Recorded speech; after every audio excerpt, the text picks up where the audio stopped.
프로테인 프로테인 인터랙션을 조절하는 쇼펩타이드 드럭을 전문으로 하는 회사입니다. 그래서 오늘 발표드릴 순서는 기업 소개와 그리고 혁신신약 임상 파이프라인, 그리고 비임상 R&D 파이프라인과 그리고 제약 사업 파이프에 대해서 말씀을 드리도록 하겠습니다.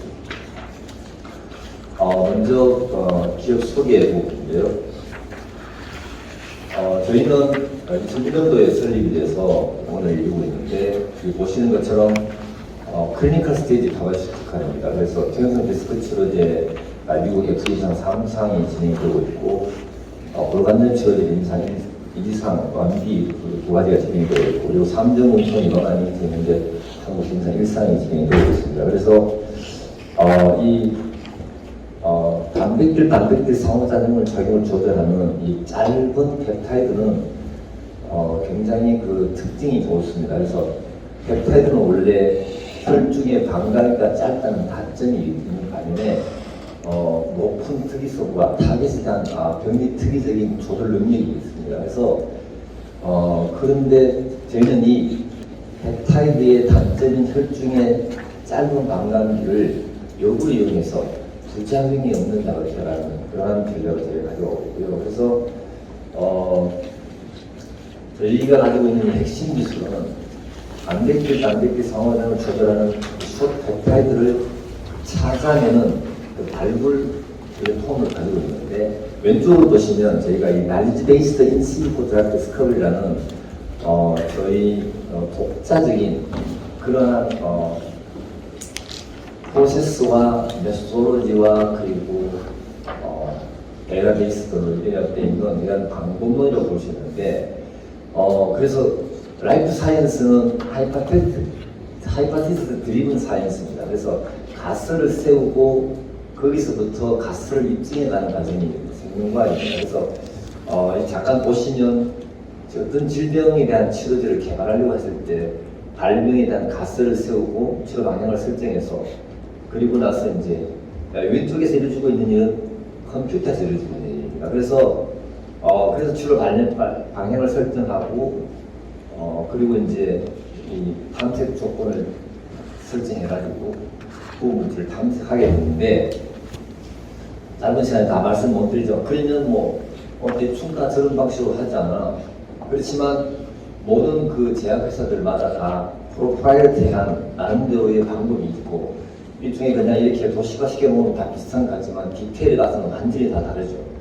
그래서 그런 엔솔이 가지고 있는 특징이 뭐냐? 그러면 저희는 이 에톤스라는 그 분자 상호 간의 작용 맥락을 분석하는 시스템을 저희가, 이건 소프트웨어 시스템인데 저희가 5년째 끊임없이 개발해서 완성한 시스템입니다. 그래서 이 시스템을 이용해가지고 저희는 이러한 그 약물을 찾아가는 과정, 그러니까 히스티디에 시작부터 해가지고 마지막에 고물질을 선별하는 과정에서 그냥 가보고 안 되면 또 다시 하고, 이거 아닙니다. 저희는 이 가설을 세운 그 가설이 진짜 워킹하는 가설인지, 그리고 치료 방향이라든가 이런 작용 기전에 관여하는 우리가 세우는 타깃이 진짜 괜찮은 타깃인지, 이런 것들을 저희가 이 에톤스라는 시스템을 통해서 인실리코로 가설과 치료 방향을 검증하고, 그리고 이것이 진짜 실제로 생체에 들어갔을 때 우리가 생각하는 그 타겟과 결합할 건지, 그러한 작용 기전을 예측할 수 있고, 그걸 기반으로 해서 우리가 원하는 어떤 특정한 타겟과 특정한 폐수액을 건드리지 않고 다른 걸 건드린지를 미리 예측을 해서 문제가 생긴 것들은 저희가 다 이미 그래서 스크리닝을 해서 여기서 나오는 이런 그 구호 물질은 그야말로 나중에 임상 가서 실패하지 않을 가능성이 매우 높은 것만 가지고 제가 들어간다, 이런 말씀을 드리고 싶고요. 그래서 저희가 현재 진행하고 있는 파이프라인을 보시면 퍼스트 클래스, 그리고 퍼스트 마켓들을 추구를 하고 있습니다. 그래서 보시면 왼쪽에 근골격계, 항암계, 중신경계, 면역계 4개의 군으로 크게 나눌 수 있는데, 근골격계 쪽에 이제 저희가 디스크 치료제가 있는 상상에 들어가 있고, 골간질환 치료제 현재 저희가 주력을 하고 있습니다. 하고 있는데, 그래서 이 페인 쪽과 그리고 연골 재생 두 개로 나눠서 저희가 지금 진행을 하고 있고, 이미 사람약 개발해서 동물에다 다 한 데이터가 있기 때문에 저희가 이미 동물약은 국내에는 이미 허가를 받아가지고 지금 팔고 있습니다. 팔고 있고 그 국내 시판을 통해서 포스트 마켓 서베일런스 서베이를 통해 가지고 이 동물약을 통해서 사람약으로의 트랜스레이션을 할 수 있는 여러 가지 정보들을 저희가 확인하고 있고요. 이 동물약이 현재 이제 유럽으로 기수출이 돼가지고 EU 임상 이상 중에 있습니다. 그리고 저희 이제 항암제는 최종적인 목적은 저희는 아유 병용 그러한 그 컨비네이션을 드러그 가려고 하고 있고요. 근데 그 과정에서 저희가 이제 먼저 박학탁생이라는 화학 항암제 병용을 통해 가지고 우리 이 시광케라는 약물이 항암제와 병용했을 때 클리니컬 베니핏이 진짜 있는지를 제가 먼저 확인해서 해보니까 생각보다 너무 좋아서 제가 임상을 들어가고 있는 거거든요. 그래서 지금 현재 이런 알짜명 치료제, 제 1년 단계병 치료 같은 경우도 시완K 같은 경우도 제가 현재 7년째 개발을 해가지고 이제 임상에 들어갔고요.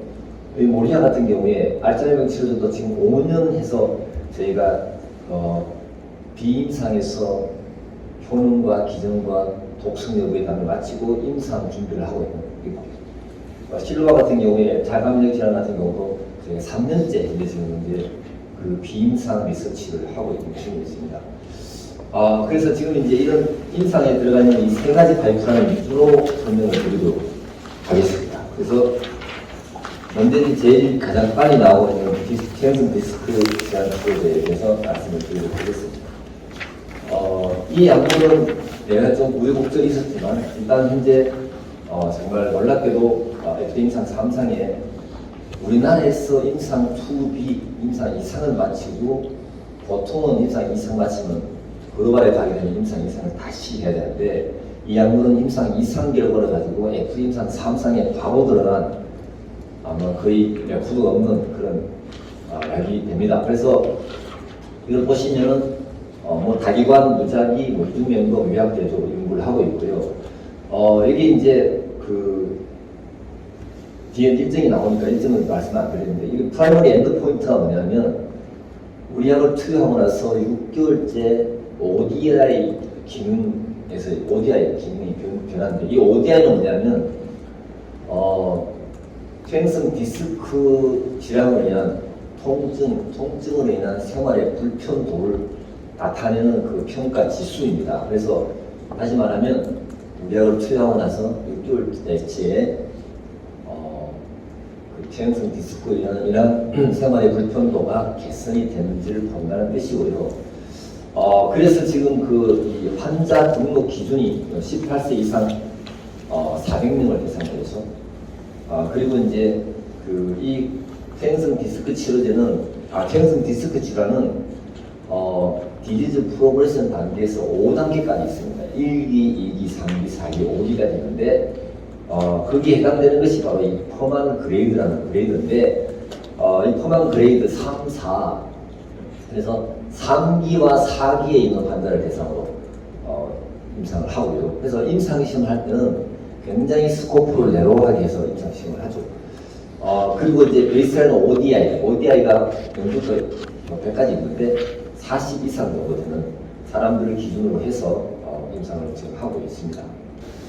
그래서 지금 이제 임상 일정을 설명을 드리면 이 밑에 보시듯이 FDA는 뉴 케미컬 엔티티에 대해서는 NDA를 받으려면 3상을 2개를 해야 됩니다. 그래서 FDA 그 NDA를 신속하게 받기 위해서 2트랙 임상을 하고 있습니다. 그래서 스타디 1, 스타디 2 과정이 되고 있거든요. 그래서 스타디 1은 이제 스타디 1 하고 나서 120일 뒤에 스타디 2가 출발하는 그런 일정을 해서 임상이 진행이 되고 있고요. 그래서 스타디 1 같은 경우는 매년 세컨 크롤을 좀 되면 임상이 끝나는 일정을 하고 있고 그거보다 120일 지나서 이제 스타디 2가 끝나게 되는데 여기 보이시는 것처럼 스파인 바이오 파마가 호스트이고 CRO가 MCRA라는 근거 이렇게 전문 CRO가 디자인을 했고 임상을 지금 하고 있습니다. 그래서 이렇게 진행이 되면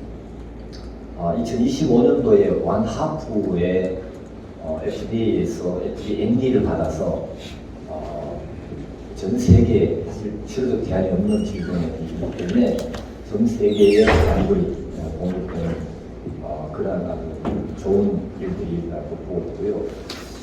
그래서 지금 이 P2K가 FDA 임상 3상에서 성공 가능성이 어느 정도 되느냐를 관심이 있을 것 같아서 제가 말씀을 드리려고 합니다. 그래서 이 약물을 가져간 스파인 바이오파마에서 월드 클래스의 전문가들로 구성된 독립적인 분석팀에 의뢰해서 이 임상 이상 데이터를 분석을 해서 여기 보시는 것처럼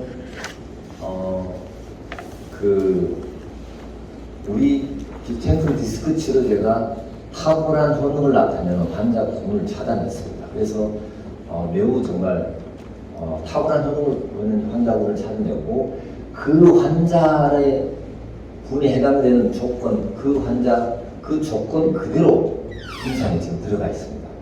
그래서 굉장히 성공 가능성이 높다는 말씀을 드리고자 하는 것이고, 구체적으로 보시면 함상 환자 대상 집단에서는 동반 질환, 퇴행성 디스크가 아닌 다른 질환을 가진 사람들은 다 환자를 배제시키고, 그래서 가능한 플라시보 이펙트나 다른 원인들로 인해서 CPR 가능성을 줄이는 거고요. 두 번째가 매우 중요합니다. 뭐냐 중요하냐면 임상 2 이상 한국에서 했던 임상 이상 환자의 등록 기준이 아까 말씀드렸던 것처럼 질병의 진행 단계에서 험한 그레이드에서 2기, 3기, 4기였었습니다. 그런데 그리고 ODI는 30 이상으로 그래서 굉장히 그 ODI를 낮췄죠. 그런데 이 분석을 통해서 그레이드를 3, 4, 3기, 4기로 하고 ODI 환자, 그러니까 경증이 아닌 경증 환자들은 등록시키지 않는 쪽으로 하면 굉장히 좋은 그런 결과를 얻을 수 있다는 거죠. 그래서 이 ODI가 40 미만의 이런 경증 환자들은 우리 디스크 치료제 약물이 임상에서 효과가 있는지 없는지를 증명하기 굉장히 애매한 어려운 환자예요. 그래서 통계적으로는 플로우 이펙트라고 그러는데, 그래서 그 환자들을 제거하고 이렇게 하면은 임상 이상 환자 중에는 이 ODI 40 미만의 경증 환자가 전체 임상 환자의 42.3%를 차지했습니다. 그렇기 때문에 플라시보나 이러한 그 정농도가 효과가 좋은 결과로 나타나기 때문에, 그래서 이 경증 환자를 제외하고 나면 산미이퍼 디스크 이 용량군에서는 우리 약물의 효과가 있는 그 비율, ODI 반응률이 거의 80%에 이르게 됩니다. 그런 아주 중요한 그런 디자인이 되고요. 그리고 그 임상 이상에서는 통증으로 본 바스를 위주로 봤는데, 그 바스는 퇴행성 디스크 치료제 평가 측정 도구로서 적합하지 않는, 그래서 이 ODI로 바꿔서, 그래서 이 ODI는 그 만성 요통의 환자의 위한 아주 이상적인 평가 변수로 인식되고 있고요. 그 다음에 매우 중요한 게 뭐냐면, 디스크나 관절은 주사로 일단은 위약을 찔러 넣어도 그 위약의 효과가 플라시보 같은 효과가 일시적으로 나타날 수 있는 디스크 주사를 하기 때문에, 그래서 3상에서는 이런 그 대조군의 위약 효과를 제거하기 위해서 디스크를 실제로 페네트레이션 시키는 것이 아닌 이러한 그 빈주사기 시험 프로시저를 사용하고 있습니다. 그래서 그 위약에다가 예를 들면 생적 식염수만 들어가더라도 위약 효과를 그냥 플라시보 이펙트 나타나기 때문에 그렇게 하지 않는 아주 굉장히 스마트한 방법을 했고요. 그리고 임상 3상의 그 ODI 반응률의 성공 여부가 MCID라고, MCID가 뭐냐면 임상적으로 이 미니멀 크리티컬리 임포턴트한 디퍼런스가 MCID가 15% 설계되는데, 말씀드린 것처럼 우리 약물은 79%, 80%에 육박하는.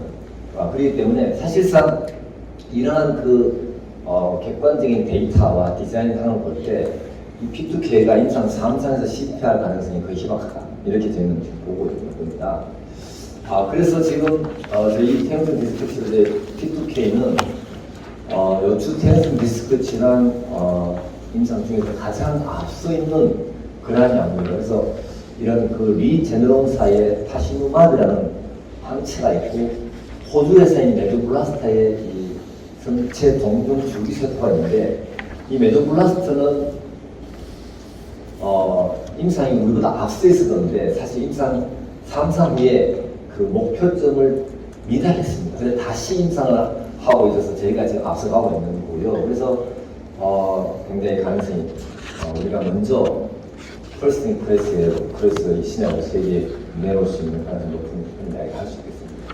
그래서 우리가 이제 2025년 상반기에 FDA, NDA를 획득을 하게 될 경우에 그 기대 효과를 보면 사실은 이제 메이드 인 코리아, 한국에서 살아낸 원천 그런 신약이 글로벌 시장에 널리 판매됨으로써 정말 그 저희 엔솔 바이오사이언스의 혁신 신약 개발 기술력을 세계에서 이제 인정받는 그런 계기가 될 것이고, 두 번째는 이러한 기술력을 바탕으로 현재 저희가 하고 있는 다른 에셋들에 대해서 글로벌 제약사들의 관심이 매우 증대돼서 지금도 저희가 매우 활발하게 글로벌 파트너링을 하고 있고 글로벌 BD를 하고 있습니다. 그래서 그 뒤에다 말씀드리겠습니다만, 그리고 세 번째 일단 저희가 우여곡절을 겪으면서 기술적인 노가 많이 줄었지만 그래도 불구하고 일단 이 약이 성공하면 저희가 최소 순익으로 약 1,500억 이상은 저희가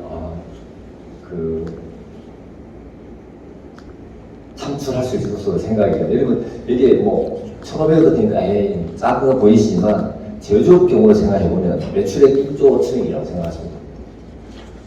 그렇게 해서 저희가 이 약물을 통해서 엔솔의 기술력을 세계에 분양하고 다음 에셋들에 대해서 우리가 초단위의 그런 기술들이 모을 수 있는 좋은 기반이 이미 갖춰졌다 이렇게 생각하면 되겠습니다. 그리고 두 번째는 이제 골간을 말씀드리면 이미 저희가 동물약 아까 말씀드린 것처럼 동물약 팔고 있고 임상 2임상 이상을 하면서 사람약에 대해서 완비 이상을 저희 진행을 하고 있는데 한 장으로 딱 말씀을 드리면 동물약 이름이 조인트백스인데 저희 동물약 전문 기업인 엑스퍼트가 충판을 팔고 있고요. 그래서 현재 지금 국내에 판매하면서 우리 약을 투여받은 동물 환자들을 통해 가지고 포스트 마켓 서베일런스를 통해서 통증이 잘 치료가 됐고 그 연골 재생이 잘 되고 있다는 그런 데이터를 저희가 다 이미 가지고 있습니다. 그래서 이러한 데이터를 기반으로 저희가 글로벌 BD를 하는데 많이 활용을 하고 있고요. 그래서 우리가 임상 1A를 끝나고 나서 바로 임상 1B로 이 DMOA라는 연골을 재생하는 관절의 구조를 개선하는 쪽 임상을 하고 있는데 지금 이 임상이 투여가 임상이 완료하고 그다음에 완료된 후에 데이터를 분석해가지고 그 다음에 종료를 하는 거죠. 완료가 원래 10월 정도로 지금 예상을 하고 있습니다. 그래서 지금 완료가 될 그런 일정이 있고요. 그리고 저희가 임상 이상으로 통증만 치료하는 약, 그러니까 연골이 재생되는 것을 보지 않는 통증만 치료하는 약으로 임상 이상을 현재 하고 있는데 120명 대상으로 전국 8개 병원에서 지금 하고 있습니다. 그래서 이 통증 쪽, 페인 드랍 쪽은 빨리 저희가 2상과 3상을 해서 국내에 출시하는 목적으로 가려고 하고 있습니다. 그래서 저희가 지금 완비 결과가 나오면 완비 결과 기반과 완비 결과를 가지고 글로벌 에러를 해서 이제 그 글로벌에서의 그러한 연골 재생 신약으로 가는 쪽은 그걸 파워를 하게 하려고 하고 있고요. 그래서 이 관절염 치료제 관련해서 좀 더 말씀드릴 수 있는 거는 뒤에도 말씀드리지만 연골이 재생되는 것이 아니면 관심을 가지지 않는 구리안독이 있고 연골 재생에는 상관없고 통증만 치료돼도 베리 땡큐라고 하는 구리 또 있습니다. 그래서 우리가 이 단계에서는 어떤 접근법을 갈지는 상황을 봐야 되지만 하여튼 저희가 이러한 일정을 움직이고 있습니다. 자, 그래서 보시면은 2025년쯤 되면은 동물약이 글로벌에 판매가 되는 이런 일정을 현재 예상을 하고 있습니다. 그래서 좀 더 자세히 말씀을 드리면 저희가 아까 계속 말씀드린 것처럼 동물 관절염 치료제를 저희가 승인받아 판매하면서 계속적으로 그 장기 추적 조사를 하고 있고요. 그래서 이 동물 관절염 치료제는 핵심 성분은 같지만 예를 들면은 스테빌리티라든가 그다음에 뭐 그런 농도 이런 것도 다르죠. 그런데 그래서 이 동물 관련 치료제의 이 성공 여부가 사람 관련 치료제의 성공에 굉장히 중요한 척도가 됩니다. 그래서 저희가 지금 이 졸대백스 출시 후에 PNS 연구 결과를 통해서 약 82%에 해당되는 임상에서 그 증상 개선 효과를 입증을 했어요. 이것은 뭐냐면 동물약을 통해 가지고 사람 약에서 충분한 효능을 가질 수 있겠다는 걸 우리가 예상을 해볼 수 있는 거고요. 그리고 수술 후 통증이나 십자인대 파열이라는 통증 등 다양한 통증 치료, 그래서 페인 컨트롤 이피커시도 예측을 해볼 수 있고요. 그리고 실제로도 장기적인 치료를 통해 가지고 통증 완화뿐만 아니라 연골의 구조 개선, 연골 재생에 대한 에비던스를 저희가 이미 확보를 하고 있습니다. 그래서 이것은 뭐냐면 사람에서도 연골을 재생할 수 있는 가능성이 굉장히 높이 보여지고 있는 거고, 그리고 매우 중요한 것 중에 이 4번인데 RPOA라고 해서 급성 진행성 골간절 위험이 전혀 나타나지 않고 있습니다. 뒤에 말씀드리지만 화이자와 릴리가 NGF 항체로 개발한 타네주맘은 바로 이 RPOA 때문에 FDA 상상 끝났지만 좀 실패한 케이스거든요. 그래서 저희 약물은 급성 진행성 약물을 투여한다고 해서 그 약물로 인해서 골간절이 오히려 더 급하게 진행되는 그러한 사건이 나타나지 않았다는 거고요. 그리고 다섯 번째는 뭐냐면 위약 대비해서 약물 투여 후에 더 악화된 그런 비율을 따져보면 위약인 경우는 악화 비율이 한 5.8%, 146건 중에 23건 있죠. 위약은 622건 중에서 2건 정도밖에 나타나지 않는 그런 매우 세이프티 프로파일이 좋다. 그리고 또 한 가지는 뭐냐면 현재 지금 그 동물 골간절염 유기량 치료를 할 수 있는 엔세이드 비스토리동 소염 진통제 같은 경우에 위장관이나 여러 가지 심장에 문제가 있어 투여 못하거든요. 저희 약은 그런 문제가 있는 노령 환자 경우도 투여 가능하더라. 그래서 저희가 에피커시와 그리고 구조 개선 그리고 세이프티 측면에서 동물약을 통해서 매우 좋은 그런 트랜슬레이션의 결과를 얻고 있다는 말씀을 드리고요. 그래서 저희가 이제 임상 완회에서 임상 1상은 뭐죠? 임상 1상은 세이프티를 보는 것입니다. 그런데 저희는 정상인을 대상으로 세이프티를 보는데 저희는 환자를 대상으로 세이프티와 보면서 이 탐색적, 이게 굉장히 강점이 많이 있는데 동물에서 정말 이런 좋은 효능이 있는데 사람한테도 그런 효능이 나타나느냐 그걸 보기 위해서 저희가 이걸 시각처를 설득을 해서 탐색적으로 하는 이 세컨더리 쪽 탐색적 2차 그런 평가 항목을 넣은 거죠. 그래서 보시면 통증과 기능 개선, 그러니까 연골 재생이 아니라 통증과 통증으로 인한 기능 개선을 봤을 때 활동 시, 휴식 시를 볼 수 있는데 보시면 일단 이건 뭐냐면 플라시보 대비해서 통계적 유의성을 볼 수 있는 디자인이 아닙니다. 그냥 효능이 우리 사람한테서도 환자한테서도 효능이 나타나냐 안 나타나냐 그걸 보기 위해서 우리가 봤는데 활동 시와 휴식 시 그리고 이 기능 개선 결과 같은 경우도 굉장히 좋은 효능을 한 1개월밖에 안 봤습니다. 그래서 이렇게 생각해 보시면 됩니다. 우리가 임상에서 플라시보라든가 이런 하고 대조하는 거는 플라시보 대비해서 우리 약의 효능을 알아보기 위한 거지만 실제로 우리가 약을 허가를 받고 나면 플라시보를 투여하지 않습니다. 그런 관점에서 보면은 우리 약이 대단히 효과가 좋다는 걸 볼 수 있겠죠. 그죠?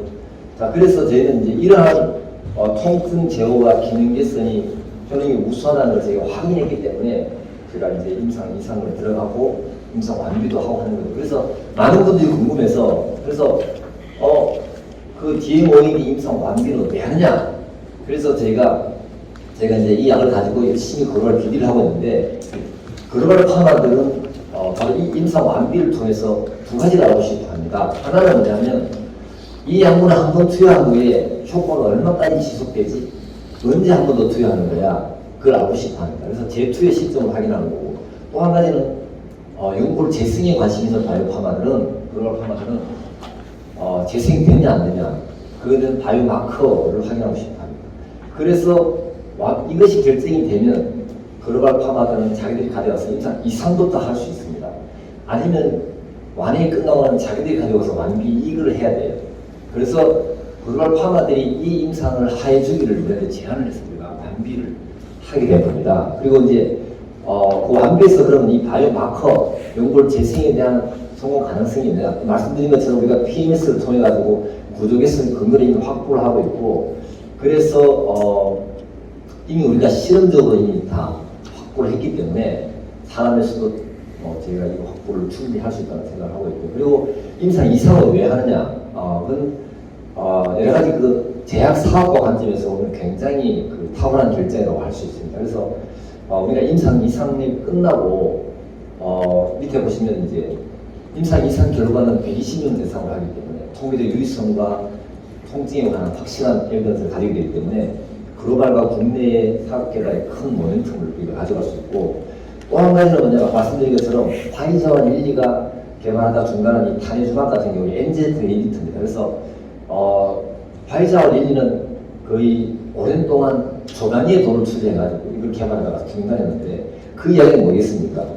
볼 관절염 치료제가 통증만 잡아주더라도 충분한 시장이 있다고 이미 자기들은 본 거죠. 그래서 우리가 이 투 트랙을 가지고 있는 것이고요. 그러니까 경쟁작물을 제가 두 가지로 나눠봤는데, 보면 그러니까 DMOAD를 개발하고 있는, 그러니까 디지털 모디파잉 OA 드러그 개발하는 회사들이 이렇게 많습니다. 뭐 바이오스프라이스, 노크, 마티스 또 있는데, 여기 보시면 뭐 이렇게 단백질의 타겟들에 대한 것도 나오고, 그래서 이제 여기 보면 작용 기전상 볼 때 대부분 아나볼릭, 그러니까 합성 쪽만 건드리는 아나볼릭 쪽도 있고, 그 다음에 이제 분해를 방지하는 안티카타볼릭도 있고, 그런데 저희는 분해를 막으면서 합성을 유도하는 그런 두 가지를 동시에 하는, 하나의 약물이 분해를 막으면서 재생을 유도하는 그런 기전으로 저희가 가져가고 있고요. 그래서 임상은 제가 약간 지금 뒤에 조금 떨쳐져 있지만 이 DMOE 관점에서 상당히 경쟁력이 있을 수 있다 말씀을 드리고, 통증 치료제로 개발하는 경우도 말씀드린 여러 가지 리제너럴도 있고 소렌토도 있고 여러 가지 이제 회사들이 있습니다. 있고 대부분 이제 이런 NGF나 그다음에 이 통증 관련 타겟을 잡아서 하고 있는 데 있습니다. 그래서 밑에 보시면 이런 그 통증 약물들도 임상에서 부작용이 나타나고 그래가지고 사실 이게 FDA 리젝트하는 경우도 있고, 하지만 저희 약물은 현재 그러한 특별한 세이프티 이슈가 없습니다. 그것은 제가 앞서 말씀드린 것처럼 저희가 발굴한 약물 자체가 그런 그 세이프티 이슈가 없는 약을 가지고 하는 거기 때문에 가능하다는 말씀을 드리고요. 이어서 저희가 이제 현재 임상에 들어간 그 항암제, 면역 항암제, 병용 항암제 시험케에 대해서 말씀을 드리도록 하겠습니다. 많은 이제 현재 지금 면역 항암제가 아주 핫 이슈인데 면역 항암제의 그 문제가 뭔지를 아실 겁니다. 그런데 그래서 이 면역 항암제가 환자가 거기에 있는 쪽수 20%, 25%밖에 되지 않고, 또 항암제는 항상 항암제의 내성을 계속 치료하다 보면 내성을 생기게 만들기 때문에 TIGIT 베타 이니비터가 변용을 하게 되면 그 암세포가 자기 포식 작용을 통해서 살아가는 걸 막아가지고 그 항암제에 대한 그 효과를 증대시킬 수가 있죠. 그래서 이 면역 항암제는 화학 항암제든 간에 TGF 베타 이니비터와 병용을 많이 합니다. 근데 지금까지 많은 회사들이 이 TGF 베타 하부의 신호전달 경로 중에서 스메드 2, 3이 있는데 2, 3 경로를 이 경로가 암이 발생 onset과 그리고 암 전이 항암제 내성을 다 반영하는 경로입니다. 그래서 이 경로가 매우 핫한 경로이기 때문에 많은 회사들이 이 경로를 이니비션 하는 약물을 개발해서 항체를 개발하든지 아니면 스몰 모레큘을 하든지 했는데 보시면 대부분 실패를 합니다. 왜 실패하냐면 독성 때문에. 근데 그 원인이 뭐냐면 이 TGF 베타의 스무드 2, 3 경로를 항체나 스몰 모레큘 가지고 컴플리트 이니비션 시키면 굉장한 애드버스 이펙트가 발생합니다. 그래가지고 보시면 뭐 주로 그 피부 독성, 간 독성, 여러 가지 독성이 나타나 대부분 실패하죠.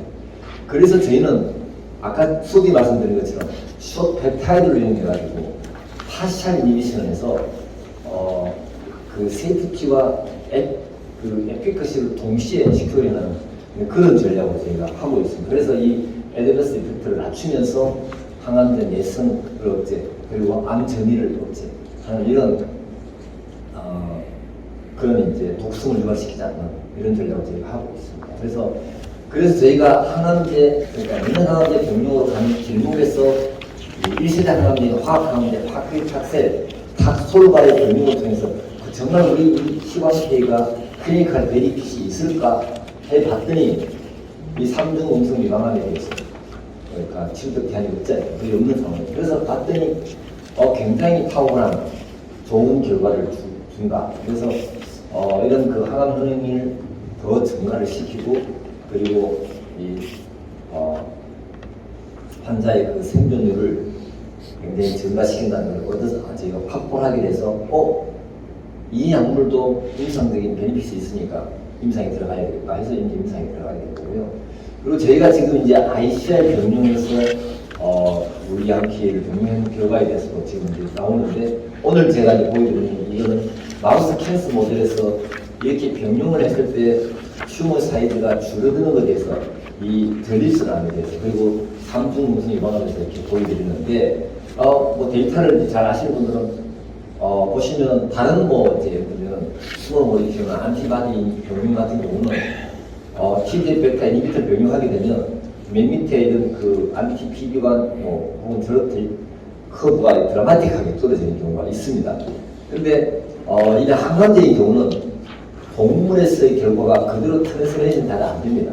그리고 그렇게 이 TGF-베타 이니비터를 병용해가지고 드라마틱하게 떨어지면 임상에 가서 독성 때문에 실패할 가능성이 매우 높습니다. 그래서 저희는 그냥 파시알 이니비션을 통해 가지고 독성에 실패하지 않으면서 효능을 좋게 할 수 있는. 그래서 여기 지금 비클 대비 그리고 면역감염제 단독분 대비 우리 약을 투여했을 때 이 튜머 사이즈를 줄이는 것은 마드레이트하게 줄이고 이제 자세히 제가 말씀 안 드리지만 항암제 내성을 억제하고 암 전이를 억제하는 이러한 효과를 제가 하고 있습니다. 그래서 현재 지금 임상 1A에 들어가 있는데 이 1A는 정상인을 대상으로 우리 항암제 C1K의 독성, 세이프티를 먼저 알아보는 겁니다. 그래서 알아보면서 안전성과 내약성, 그 다음에 이제 2차로는 약물의 PK를 좀 알아보고 있는데요. 그리고 이 결과가 나오면 그 다음에 저희가 ICI 병용, 면역암제 병용 또는 파크리타셀 병용으로 임상 1, 2A를 동시에 들어갈 수 있는 이런 계획을 가지고 움직이고 있습니다.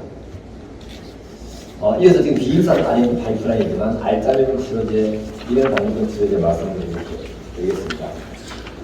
뭐 이제 저희 같이 R&D를 하는 사람들은 정말 한 해가 정말 치열하게 연구개발을 하는 거지만 저희가 지금부터 이 알짜배기 치료제를 가지고 5년이라는 시간 동안 비임상에서 제가 이미 연구를 해서 거의 그 비임상 연구가 마무리가 돼서 임상 R&D 준비를 하고 있는데 이 알짜배기 치료제의 MMK는 여러분 아시겠지만 알짜배기 병은 하나의 원인에 의해서 생기는 게 아니에요. 굉장히 복잡하고 다중의 원인에 의해서 생기는 굉장히 뇌질환이기 때문에 아밀로이드 베타 하나만 침착되지 않게 한다고 해서 해결될 문제가 아니에요. 그래서 저희는 뭐냐면 알짜배기 치료제는 기본적으로 멀티펑셔널 할 수 있는 어떤 에셋이 아니면 불가능하다는 관점을 저희는 시작하고 있고 그래서 이 MRK는 타겟이 뭐냐면 이 레이지라는 건데 레이지가 리셉터 포 에이지죠. 에이지는 뭐냐면 이게 어드밴스드 글라이케이션 엔드 프로덕트를 가지고 최종 당화산물 당독소라는 거죠. 그래서 유튜브 같은 데 찾아보시면 오늘날 현대병의 대부분이 바로 이 최종 당화산물이 우리 몸에 쌓여서 그래서 각종 염증을 일으키고 파이브로시스를 일으키고 그리고 프리레디칼을 통해 가지고 이제 이러한 그래서 이 에이지가 최종 당화산물 어떻게 생기냐면 고온에서 물이 없는 상황에 고온에서 음식을 조리할 때 이 당독소 에이지가 다량으로 생기죠. 생겨가지고 이것이 레이지한테 결합하게 되면 이 엘리포카파비혈로 동작되면서 인플라메이션과 파이브로시스와 프리레디칼이 만들어지고 그 다음에 아래 보시면 심혈관계 질환, 신장병, 세균성 뇌질환, 골다공증, 수많은 병들이 바로 이 당독소와 연결되어 있다. 그래서 이 레이지가 정말 좋은 타겟이다. 그래서 화이자가 이 아데리라본이라는 레이지 이미터를 가지고 알츠하이머 치료제를 개발했었죠. 그랬는데 이 임상 확산을 몇 번 하고 했지만 결국 실패했습니다. 왜 실패했냐? 독성 때문에. 그래서 저희는 이제 이 알츠하이머 화이자의 이 아데리라본이 왜 실패했는지 저희가 이거 하면서 저희는 그걸 밝혀내고 우리 약물은 왜 세이프한지 저희가 그걸 지금 밝혀가지고 임상에 들어갈 준비를 하고 있고, 그래서 우리 약물은 BBB 파괴를 저해하면서 아밀로드 베타의 유입도 저해하고 아밀로드 베타가 생산되고 침착작용도 저해하고 그리고 신경의 염증 발생도 저해하고 신경 발생을 둔화를 하는 이런 5가지 기능을 합니다. 아니 짧은 숏펩타이드가 무슨 저렇게 왜 저렇게 5가지 일을 할 수 있지? 라고 생각하시겠지만 사실은 뭐냐면 이 레이지가 곳곳에 있습니다. BBB도 있고 안에 곳곳에 있기 때문에 우리 약물이 가서 작용을 해서 할 수 있는 그런 겁니다. 그래서 하고 있고, 두 번째는 이제 제가 이제 일형 단독 치료 같은 경우도 하나의 약물이 2가지 기능을 합니다. 그래서 제 일형 단독 치료는 일형 단독은 전형적인 자가면역 질환입니다. 그래서 좀 전에 설명드린 것처럼 당 독소나 아니면 환경 호르몬 그런 오염물질이 우리 몸에 들어가지고 돌아다니다가 예를 들면 우리 인슐린을 생산하는 공장인 췌장의 베타석고 부분에 있을 때 우리 면역 시스템이 저기 들어왔다 공격 파괴해서 인슐린이 생산되지 않습니다. 그렇기 때문에 평생 인슐린을 외부에서 주사를 맞아야 되는 게 제 1형 당뇨병입니다. 그래서 우리 약물은 뭐냐면 더 이상 면역 시스템이 우리 췌장의 이 베타세포를 파괴하지 못하게 이걸 막아야죠. 막으면서 인슐린 생산하는 베타세포를 만들어내야만 생산을 할 거 아니에요. 그래서 근원적으로 치료하는 약물, 이중작용되는 약물입니다. 그래서 저희가 이런 이 S1K하고 단독적으로 S1K 단독 효능 그리고 인슐린과 병용 효능 이런 걸 저희가 다 실험을 해서 다 결과를 확보했는데 우리 S1K와 인슐린을 병용 투여했을 때 그럼 클리니컬 베니핏이 뭐냐? 보시면 하루에 4번 인슐린을 주사를 맞아야 됩니다. 이런 단계를 치료한다. 그래서 이 4번 맞아야 되는데 그중에서 롱 액틴 인슐린을 한 번 맞고 래피드 인슐린을 3번 맞아야 돼요. 근데 우리 약물과 같이 인슐린을 병용하게 되면 4번 주사 맞아야 되는 걸 한 번으로 줄일 수 있어요. 그리고 나머지는 식후에 하나씩 약먹으면 돼요. 그런 것이 가능한 약물이 되겠습니다. 그래서 간략하게 소개를 드리고 넘어가고요.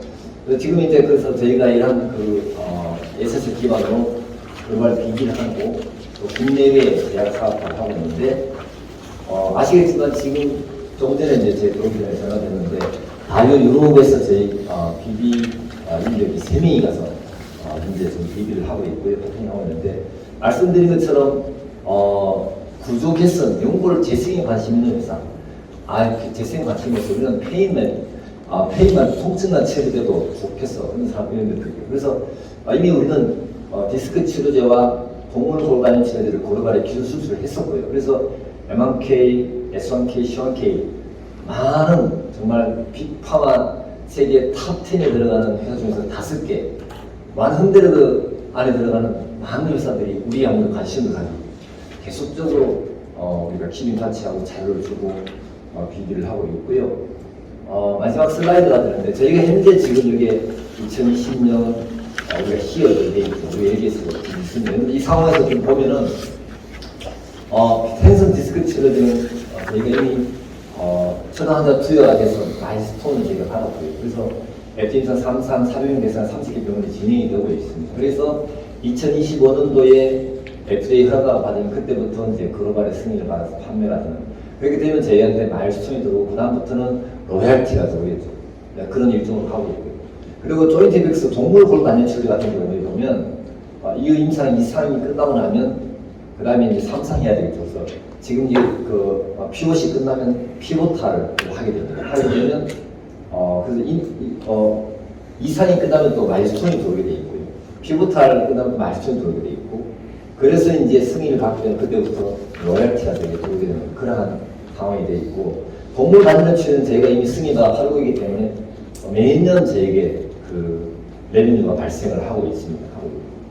그럼 이제 저희가 집중하고 있는 골관절염 치료의 사랑약을 보면 저희는 이런 동물약 기반과 그리고 산안약 임상 완화 기반으로 그걸 비교를 하면서 완비하고 이상을 같이 하고 있고, 완비 결과가 나오면 저희는 이걸 가지고 내년 안에 글로벌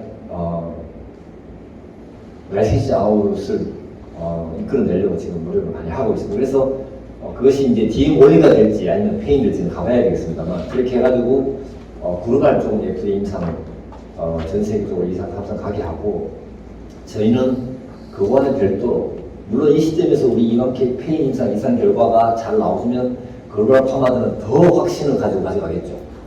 그래서 저희는 임상 3상 끝나서 2026년 말쯤에 한국에서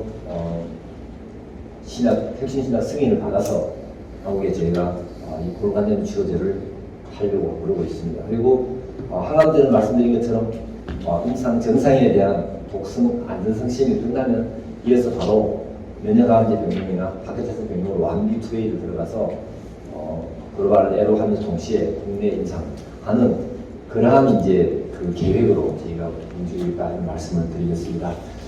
이게 마지막 슬라이드였습니다. 그래서 저희는 뭐 남들이 안 된다, 못한다, 할 수 없다 하는 것을 불가능하다는 것을 저희가 하나 하고 있는 그런 기회를 말씀드립니다.